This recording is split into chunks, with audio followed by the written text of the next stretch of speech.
ஓம் சாய்ராம். ஜென்ம ஜென்மோ ஜென்மே ஸ்ரீ சரண் ஸ்ரீ பாக்ய சாய். எல்லோருக்கும் வணக்கம். நான் அனிதா பேசுகிறேன், யூகேலேருந்து.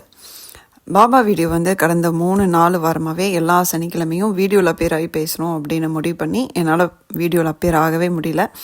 சரி, இது நம்ம இப்போதைக்கு வீடியோவில் நம்ம கேமரா முன்னாடி உட்காந்து பேசுகிற ஸ்டேஜில் இல்லை நம்ம, ஸோ வாய்ஸ் நோட்டாகவே போடலாம் அப்படின்னு சொல்லிட்டு வீக் டேலேயே போடுவோம் அப்படின்னு சொல்லிட்டு இந்த வீடியோ இன்றைக்கி நான் ரெக்கார்ட் பண்ணிகிட்ருக்கேங்க. அதாவது சாய்பாபா கும்பிடாத முருக பக்தர்கள் நிறைய பேர் இருப்பீங்க. அதில் எவ்வளோ பேர் இந்த வீடியோ பார்க்குறீங்க அப்படின்ட்டு எனக்கு தெரியல. ஸோ அவங்களுக்கு ஒரு விஷயத்தோடு ஆரம்பிச்சுக்கிறேன், இல்லைன்னா மேபி நான் என்ன இந்த வீடியோவில் சொல்ல வரேன் அப்படிங்கிறது புரியாமல் போகலாம். சாய் சச்சரிதம் அப்படிங்கிறது சாய்பாபாவோட லீலைகளும் அவர் வாழ்க்கையில் நடந்த சில விஷயங்களையும் விளக்கி சொன்ன ஒரு புக்கு. நமக்கு பகவத்கீதை அப்படிங்கிறது என்ன ஒரு சமய நூலோ, அதே மாதிரி சாய்பாபாவை கும்பிடுவர்களுக்கு சாய் சச்சரிதம் சாய்பாபாவுக்கு சமமானது. சாய் சச்சரிதம் வழியாக பாபா நம்மளோட பேசுவார். அது வழியாக நமக்கு நிறைய பதில் கிடைக்கும். அந்த சாதாரண ஒரு புக் இல்லை, அது பாபாவே தான். அது எவ்வளோ பவர்ஃபுல் அப்படிங்கிறது அதை உணர்ந்தவங்களுக்கு கண்டிப்பாக தெரியும். அது வார்த்தையால் சொல்ல முடியாது. இப்போ வரைக்கும் நான் சாய் சச்சரிதம் என்னோட பாபா பேசுகிறதே சாய் சச்சரிதம் புக் வழியாக தான். என்ன தான் நான் முருகர் சம்மந்தமாக நிறைய வேலைகள் செஞ்சாலும் நான் கேட்குறது பாபா கிட்ட தான். இப்போ நான் அன்னதானம் பற்றியோ அல்லது திருப்புகழ் காம்படிஷன் பற்றியோ இதெல்லாம் ஒவ்வொன்றும் நான் முடிவு பண்ணும்போது எப்போவுமே பாபாவை முருகரையும் சேர்த்து நினச்சிக்குவேன். அந்த மாதிரி ஒவ்வொரு சமயத்துலையும் எல்லாத்தையும் மனசில் இருத்தி வச்சுட்டு நான் ஒரு விஷயம் கேட்கும்போது மனசார வேண்டிட்டு நான் எடுக்கிற புக் சாய் சச்சரிதம். அந்த புக்கில் நான் இப்போது ஃபார் எக்ஸாம்பிள் திருப்புகழ் போட்டி வைக்கிறேன் அப்படின்னா, திருப்புகழ் போட்டி சம்மந்தமாக நான் ரேண்டமாக ஒரு பேஜ் ஓப்பன் பண்ணுவேன். அதுக்கும் நான் திங்க் பண்ணுற அந்த கான்செப்டுக்கும் அந்த புக்கில் வர்ற அந்த விஷயத்துக்கு ஏதோ ஒன்று ஒத்து போனால் மட்டும்தான் எனக்கு கரெக்டான பதில் கிடைச்சதா அர்த்தம். இல்லைன்னா அந்த விஷயத்தை நான் செய்ய மாட்டேன். அது மாதிரி நான் பண்ணுற ஒவ்வொரு விஷயத்துக்கும் பாபா பகிரங்கமாக டைரக்டாக எனக்கு ஆன்சர் பண்ணுவார் அந்த சாய் சச்சரிதம் புக் வழியாக. இது ஜஸ்ட்டு நான் சேனல் சம்மந்தமான விஷயங்களுக்கு மட்டும் இல்லைங்க, பர்சனலி ஒவ்வொரு சமயம் ரொம்ப ரொம்ப கிரிட்டிக்கலான ஸ்டேஜ்லேயும் எனக்கு yoursaibaba.com அந்த வெப்சைட் வழியாகவும் சாய் சச்சரிதம் வழியாகவும் நிறைய பதில் கிடச்சிட்ருக்கு. இப்போ வரைக்கும் என்னை க்ளோஸாக அந்த புக் வழியாக என்னை பாபா கைட் பண்ணிகிட்டே தான் இருப்பார். அது அந்த புக்கு தான் இந்த வீடியோவோட ஒரு ஹீரோ அப்படின்னு சொல்லலாம். அதனால தான் நான் அதை பற்றி இவ்வளோ தூரம் நான் பேச வேண்டியதாக இருக்குது. என்கிட்ட பார்த்தீங்கன்னா சாய் சச்சரிதம் ஜென்ரலாகவே சில பேர் பூஜையில் வைப்பாங்க. பூஜை அறையிலேயே ஒரு துணி போட்டு வைப்பாங்க. அது கீழே உட்காந்தோட படிக்க மாட்டாங்க, துணி விரிச்சிட்டு அதுக்கு மேலே உட்காந்து தான் படிப்பாங்க. அது மாதிரி ஏன்னா அது சாய்பாபாவுக்கு ஈக்குவலாக அது எல்லாருமே ட்ரீட் பண்ணுவாங்க. அது என்னை பொறுத்தளவுக்கு பார்த்தீங்கன்னா அப்படியே நான் ஆப்போசிட். சாய் சச்சரிதம் என் புக்கு எப்போவுமே பெட்டில் தான் இருக்கும். எப்போவுமே அந்த புக்கு எங்கூட தான் இருக்கும், பெட்டில் மட்டும்தான் இருக்கும். டக்குன்னு ஏதோ ஒரு விஷயம் நான் இப்போ பெட் ரெஸ்ட்லேயே இருக்கிறனால, மெயினாக ஒரு 25 நாளாக நான் பெட் ரெஸ்ட்டில் இருக்கேன். எந்த விஷயம் எந்த ஒரு சஞ்சலம் ஏற்பட்டாலும் டக்குன்னு எனக்கு தலை லெஃப்ட் சைடு திரும்பும், அங்கே இருக்கிற புக்கை பார்க்கும். அங்கே இருக்கிற பாபாவை நான் பாபாவை நேரடியாக பார்க்குற மாதிரி தான் ஃபீல் பண்ணுவேன்.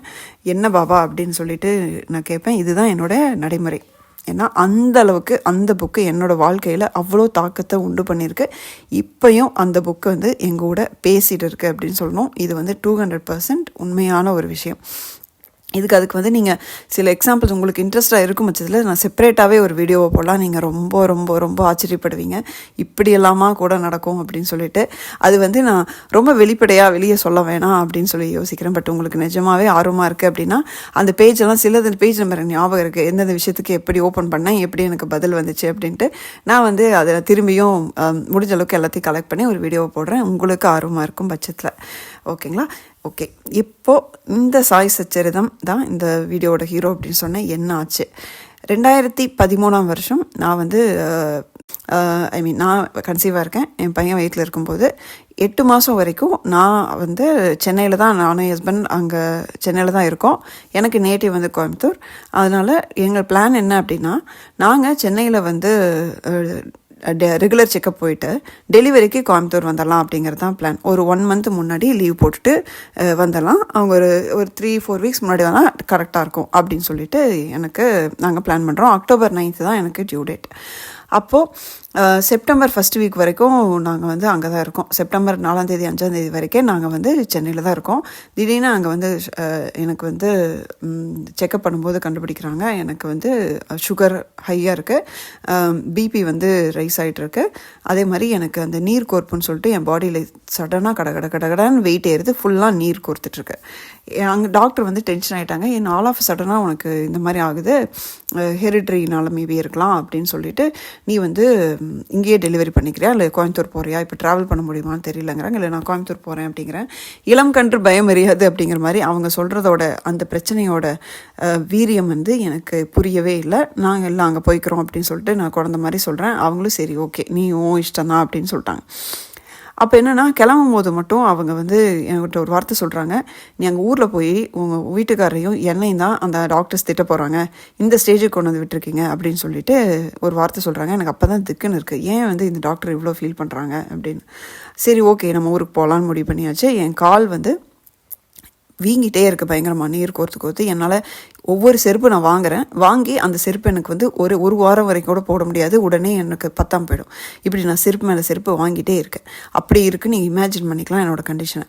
சரின்னு ஊருக்கு கிளம்பியாச்சு. வந்து அப்போ கூட எனக்கு எந்த பிரச்சனையுமே புரியல. சரின்னு நாங்கள் வந்து ஹாஸ்பிட்டலுக்கு சனிக்கிழமை போகிறோம். ஆக்சுவலி சனிக்கிழமை போகிறோம்.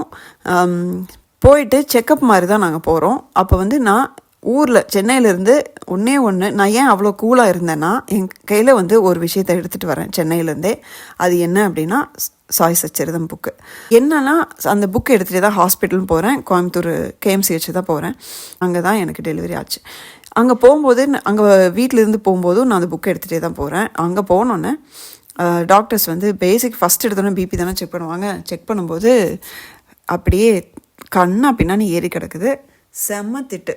அந்த டாக்டர் சொல்கிறாங்க, உனக்கு நேரம் அந்த முட்டியெல்லாம் தட்டி பார்க்குறாங்க. ஒவ்வொரு சுற்றி மாதிரி ஏதோ சம்திங் வச்சுட்டு டொக்குன்னு தட்டி பார்க்குறாங்க. தட்டி பார்த்து இந்நேரம் உனக்கு வந்து ஃபிட்ஸ் வந்திருக்கணுமே, கிட்னி போயிருக்கணுமே, இதெல்லாம் என்கிட்டயே சொல்கிறாங்க. ஆக்சுவலி ஒரு ஹை பிபியில் இருக்கிற பேஷண்ட்டு தான் டாக்டர் சொல்கிறாங்க. எனக்கு அங்கே தான் திக்குன்னு ஆகுது, என்ன இப்படி சொல்கிறாங்க அப்படின்னு. பிபி இவ்வளோ இருக்குது, இதுலேயே நீ ட்ராவல் பண்ணி வந்திருக்க, 8 மாதம் குழந்தையோடு இருக்க, நீ வந்து ஒன்றுமே தெரியாமல் இருக்க நீ அப்படின்னு சொல்லிட்டு திட்டுறாங்க. இந்நேரம் உனக்கு வந்து ஃபிட்ஸ் வந்திருக்கணும், இப்போ இம்மீடியட்டாக குழந்தையோட பல்ஸை வந்து மானிட்டர் பண்ணணும் அப்படின்னு டக்குன்னு உடனே என்னை வந்து அட்மிட் பண்ணி பல்ஸ் மானிட்டர் பண்ண ஆரம்பிக்கிறாங்க. அப்போ வரைக்கும் என்னென்னா எனக்கு அப்போ தான் கொஞ்சம் பிரச்சனை பெருசு அப்படிங்கிறதே தெரியுது. நான் அப்போவும் என்னென்னா என்னை தண்ணி ரூமில் வச்சுட்டாங்க. பேபியோட பல்ஸ் வந்து கண்டினியூஸாக மானிட்டர் பண்ணுறதுக்காக ஏதோ சிலதெல்லாம் டிவைஸ்லாம் அட்டாச் பண்ணி வச்சாச்சு.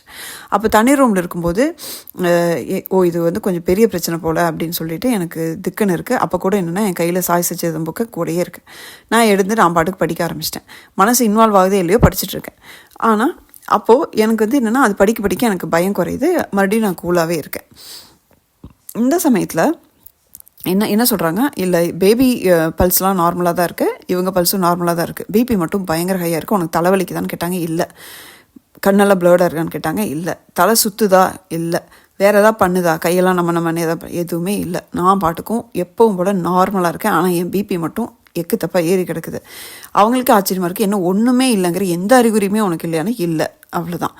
சரி பரவாயில்ல அட்மிட் பண்ணுவோன்னு சொல்லிட்டு அட்மிட் பண்ணிட்டு பிபி மட்டும் 1 hour கொஞ்சம் பார்த்துட்டே இருக்காங்க.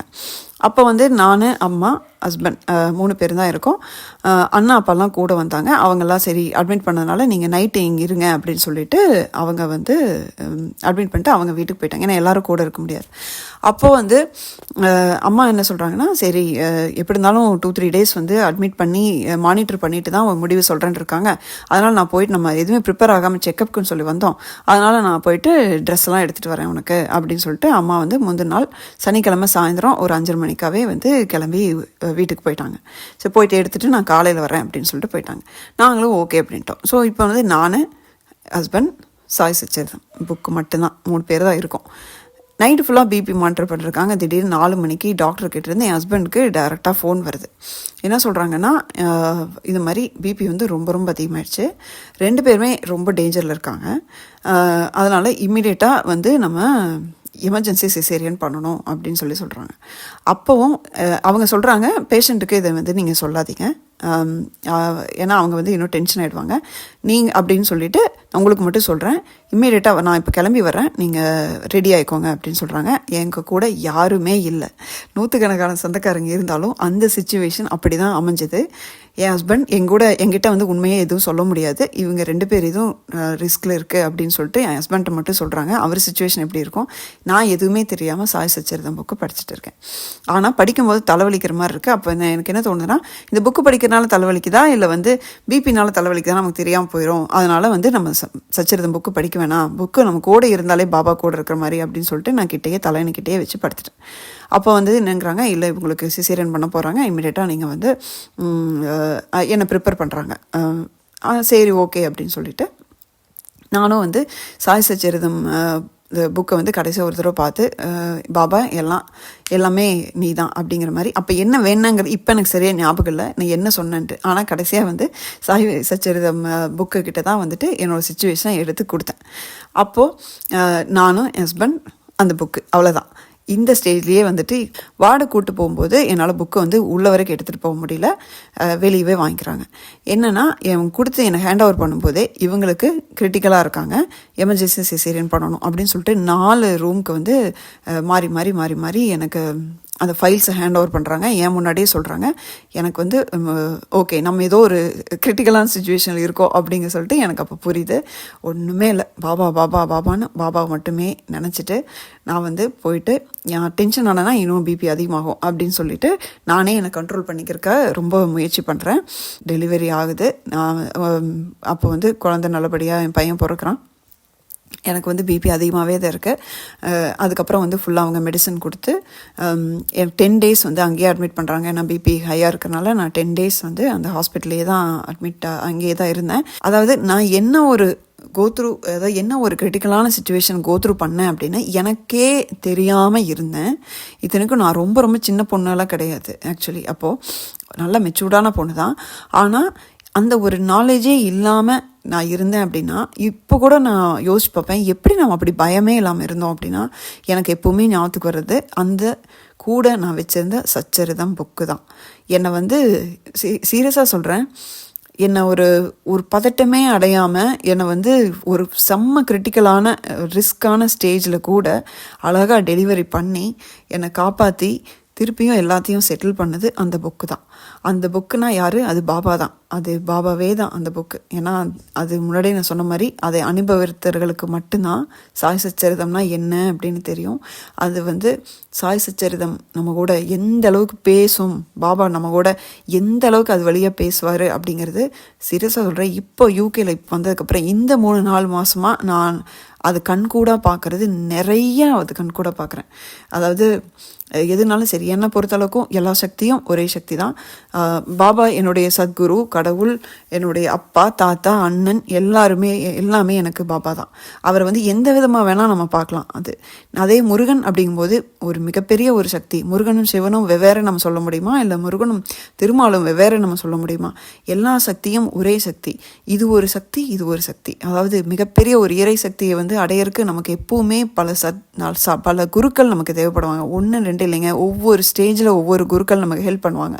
அதை நீங்கள் கண்கூட பார்க்கலாம். அப்படி தான் வந்து எனக்கு பாபா வந்து வேல்மாறல் படி, நீ முருகனை போய் கும்பிடு, நீ முருக பக்தியை தானே, முருகனை கும்பிடு அப்படின்னு சொல்லி என்னை வழிகாட்டினது அப்படி தான். அதே மாதிரி நீங்கள் போன இந்த மண்டே போட்ட வீடியோவில் கூட ஒரு கதை நீங்கள் வந்து கேட்டிருப்பீங்க. அதில் எப்படி வந்து உன் குழந்தை இறந்துருச்சு, இன்னொரு குழந்தையை காப்பாற்றினா நீ போயிட்டு முருகரை கும்பிடு அப்படின்னு சொல்லி அவர் எப்படி சொன்னார் அப்படிங்கிற விஷயத்தையும் நீங்கள் பார்த்துருப்பீங்க. அதுதான் பாபா வந்து வழிகாட்டுவார் நமக்கு. இவங்களை பிடிச்சிக்கோ, இவங்களை இந்த மந்திரம் சொல்லு, இதை பண்ணு, கோவப்படாத, எல்லாம் சொல்லுவார். அவர் சொல்லி நான் கேட்காம திரும்ப சச்சரிதம் புக்கை எடுத்து யூஸ் பண்ண அப்படின்னு வச்சுக்கோங்களேன், திட்டு கிடைக்கும். எப்படின்னா பயமுறுத்தி விடுவார். அதுக்கப்புறம் ஏன் பாபா அப்படின்னா திரும்ப அவரை நான் டெஸ்ட் பண்ணுறது கூட அவருக்கு பிடிக்காது. உடனே உனக்கு ஆணவம் வேண்டாம் அப்படின்னு சொல்லுவார். நிஜமாக இதெல்லாமே நிஜமாக நடந்திருக்கு. அப்படி வந்து பாபா வந்து சொல்கிறது க்ளோஸாக நம்மளை கைட் பண்ணுவார். நான் முருகனை பற்றி பேசும்போதும் சரி, முருகருக்காக நான் எவ்வளோ விஷயங்கள் செய்யும்போதும் சரி, நான் வந்து அங்கே பாபாவை ஒதுக்கி வைக்கவோ அவர் மறக்கவோ மாட்டவே மாட்டேன். ஏன்னா பாபா இதெல்லாம் பண்ணுறது பாபாவுக்கு பிடிக்கும். ஆக்சுவலாக நான் முருகனை கும்பிடும் போது அவரை கும்பிட்ட மாதிரி. ஏன்னா அவர் எல்லாத்தையும் பார்த்துட்டு தான் இருக்கார். அவர் எல்லாமே நம்ம நல்ல விஷயங்கள் எந்த சாமி எந்த கடவுள் எப்படி பண்ணாலும் அவர் எல்லாமே க்ளோஸாக இருந்து பார்த்துட்டு இருக்காரு அப்படிங்கிறது நம்ம எல்லாருக்குமே ரொம்ப நல்லா தெரியும். இந்த ஃபீலிங் சரி நிறைய பாபா பக்தர்களுக்கு இப்போ வந்து நான் முருகனை கும்பிடும்போது பாபா கோச்சுப்பாரோன்னு இருக்குது அப்படின்னு இது கிட்டத்தட்ட எங்கிட்ட 100 பேருக்கு மேலே கேட்டிருப்பீங்க. ஸோ கிடையவே கிடையாது. அதுக்கு நானும் ஒரு உதாரணம். நீங்கள் முருகனை கும்பிட்டா அது சந்தோஷப்படுவது பாபா தான். பாபா வந்து ரொம்ப ரொம்ப சந்தோஷப்படுவார். நம்ம நல்ல விஷயங்கள் செய்யும்போது எப்போவுமே ரொம்ப பார்த்து பூரிச்சு போயிடுவார் ஆக்சுவலி. அதனால் வந்து யாருக்குமே இந்த கேள்வி வேண்டாம். சாய் சச்சரிதம் அப்படிங்கிற ஒரு மிகப்பெரிய ஆயுதம் எப்பவுமே உங்கள் கையில் இருந்துச்சு அப்படின்னா நீங்கள் எந்த கடவுளை கும்பிட்டாலும் சரி, அந்த கடவுளுக்காக என்ன வேலை செஞ்சாலும் சரி, பாபா உங்களுக்கு அது வழியாக பதில் சொல்வார் அப்படிங்கிறதுக்கு நிறைய எடுத்துக்காட்டு என்கிட்டயே இருக்குங்க. ஓகே, எனக்கு ரொம்ப ஒரு பிடிச்சமான ஒரு சம்பவத்தை வீடியோ வழியாக சொல்லாட்டியும் வாய்ஸ் ஓவர்லையாவது நான் கொடுத்தேன் அப்படின்னு சொல்லிட்டு எனக்கு ரொம்ப சந்தோஷமாக இருக்குது. அடுத்த வீடியோ முருகர் வழியாக தான் இருக்கும்னு நினைக்கிறேன் மோஸ்ட்லி. அந்த வீடியோவில் நம்ம மீட் பண்ணுற வரைக்கும் ஓம் சாய்ராம், முருகா சரணம்.